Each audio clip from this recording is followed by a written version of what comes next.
The great Kolkata killings ডের তাৎপর্য পাঠ। 16ই আগস্ট 1946 কলকাতায় সংঘটিত ভয়াবহ সাম্প্রদায়িক দাঙ্গা ইতিহাসে দ্য গ্রেট কলকাতা কিলিংস নামে পরিচিত। এই দিনটি ডিরেক্ট অ্যাকশন ডে বা প্রত্যক্ষ সংগ্রাম দিবস হিসাবেও পালিত হয়।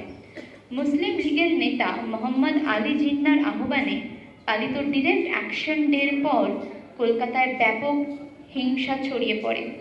কয়েকদিনের সংঘর্ষে প্রায় 10,000 মানুষ নিহত, 15,000 আহত এবং প্রায় 1 লক্ষ মানুষ গৃহহীন হন বলে বিভিন্ন ঐতিহাসিক সূত্রে উল্লেখ করা হয়। 22শে আগস্ট ব্রিটিশ ভারতীয় সেনার হস্তক্ষেপে পরিস্থিতি নিয়ন্ত্রণে আসে। এই মর্মান্তিক ঘটনা ভারতীয় স্বাধীনতা ও দেশভাগের ইতিহাসে এক গভীর বেদনাদায়ক অধ্যায়, যা হিন্দু মুসলিম বিভাজনকে আরও তীব্র করে তোলে।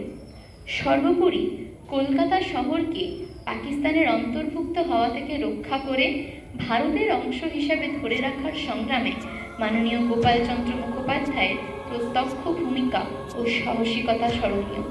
তার জন্ম 7ই সেপ্টেম্বর 1913 এবং মৃত্যু 10ই ফেব্রুয়ারি 2005। তার সাহস, সংগ্রাম ও অবদানের প্রতি শ্রদ্ধা জানিয়ে মুক্তিশিখার পক্ষ থেকে তাকে গভীর শ্রদ্ধা নিবেদন করা হচ্ছে। পাশাপাশি এই মর্মান্তিক ঘটনায় নিহত ও ক্ষতিগ্রস্ত সকল মানুষের প্রতি রইল আমাদের গভীর শ্রদ্ধা। মুক্তির মন্দির সোপান তলে কত প্রাণ হলো বলিদান, লেখা আছে অশ্রু জলে।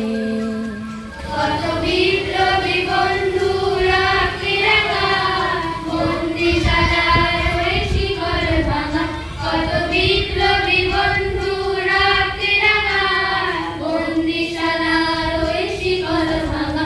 তারা কি ফিরবে আজ, তারা কি ফিরবে আজ সুপ্রভাতে, কত তরুণ অরুণ গেছে অস্তাচলে।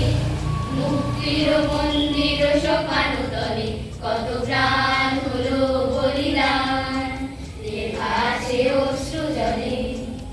যারা স্বর্গগত তারা এখনো জানে, স্বর্গের চেয়েও প্রিয় জন্মভূমি, এসো স্বদেশ ব্রতের মহাদীক্ষা লভি।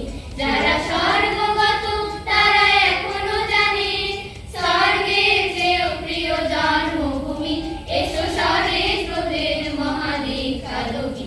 সেই মৃত্যুঞ্জয়ীদের চরণ চুমি, যারা জীর্ণ জাতির মুখে জাগালো আশা, মৌন মলিন মুখে জাগালো ভাষা। যারা জীর্ণ জাতির মুখে জাগালো আশা, মৌন মলিন মুখে জাগালো ভাষা। আজ রক্ত কমলে গাথা